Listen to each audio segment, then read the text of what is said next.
Hey, this is Josh from Vacuums R Us Sewing 2 in Arvada and Boulder, Colorado. And today we're going to do a cord replacement on a Simplicity Freedom.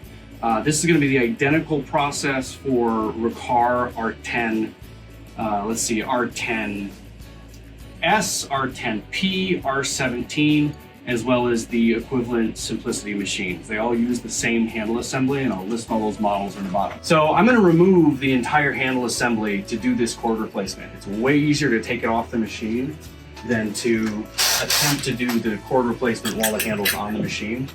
You got 2 screws up top right here. They're going to pop off this kind of a clamp that holds the cord in place.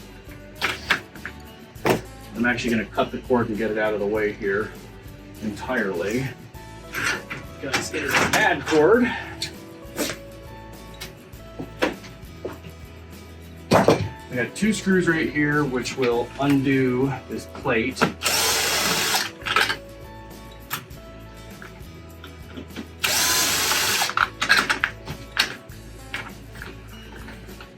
And this is actually how they come in the box without the handle attached to them when they're new. So now we have the handle laying loose. We can kind of lay the machine down, and then we can lay our handle up here so that the screws are facing up, and we can pop these screws. The cord enters right in here, and this is kind of a clamshell.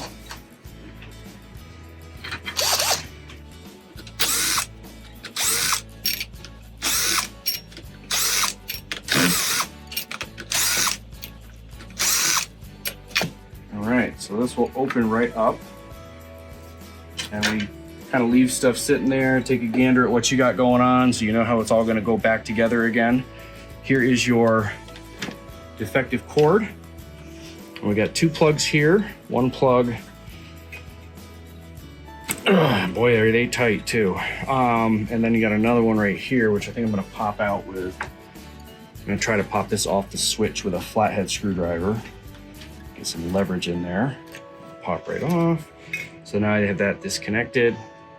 And I believe I have these crimps too, so I can go ahead and just add crimps to the cord I'm putting on there. If you don't have crimps, there's quite a bit of room in here, and you can actually cut these cords if you wanted to, and then wire nut, maybe zip tie, that's a possibility too. A lot easier if you do have the crimps. So this C-clamp right here on this Hayco has got to come off. I'm going to pop that off carefully without letting it fly across the room. And then this has got to open up. So put the screwdriver in there, and I kind of pry it around a little bit. This is a good way to lose a finger.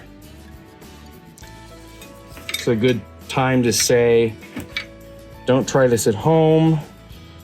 It's always best to bring your Riccar and Simplicity products to an authorized dealer for repair. If you're not comfortable with this repair, it is an electrical repair, and do not attempt it on your own, and I'm not liable for anything that happens as a result of you following the instructions in this video. All right, so now we're going to take the new cord. We'll snake it up through this Hayco.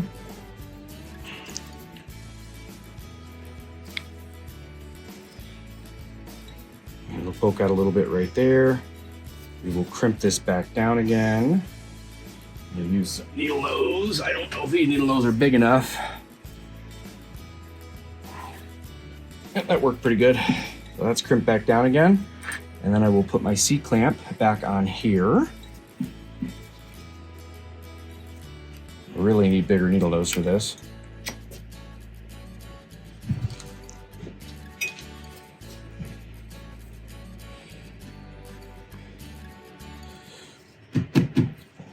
This is the hammer / lineman tool. It's an amazing device. Okay, I'm gonna find some crimps here. Hopefully what I got here is the right size.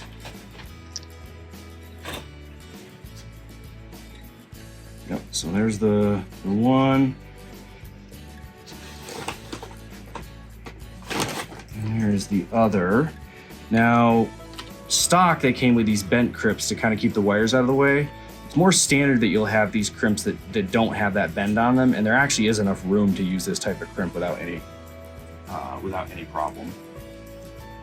So these crimps are 2216 is the size of crimp that you need.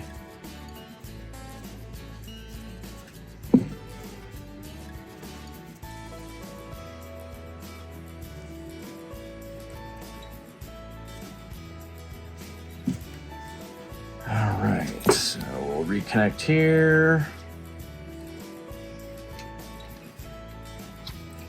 And we'll reconnect here. Okay, so here's a trick when doing these type of handle assemblies. So this switch has little latches, like clips on the side that depress. You can leave the switch hanging out of the machine like this when you put the clamshell back on, and then push it in after you've closed it up. It leaves yourself quite a bit more room in here, and things just tend to kind of fall together a little bit better if you use that strategy. You'll have more space to work. I'm gonna get this little bugger out of my way here. So we got everything kind of laying there. I'm gonna leave the switch out. Put this clamshell down. You can see why it's a lot easier to do these cord replacements with the handle off the machine, laying flat on a bench like this, than trying to monkey around with it, you know, while it's still on the machine.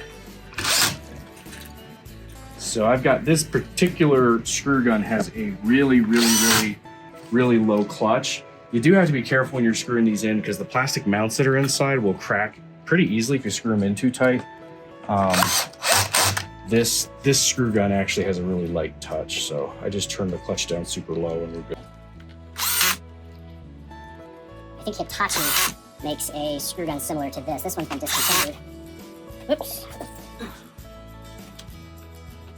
Okay. So now all my screws are in. I'm just gonna take the switch and you'll hear it snap. It snaps right in. It was so much easier just to leave it out and not have to worry about it. Now I can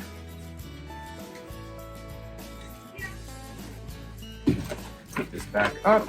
We'll put the handle back on. And hopefully it'll start. It was actually sparking before. It looks like the customer had ran over the cord a number of times. These are pretty powerful machines, which is great, but the problem with that is if you run over your power cord with a machine that's powerful, it will chew up your power cord. Look at that, amazing. It didn't catch on fire, it turned on, it even sounds like it's cleaning things.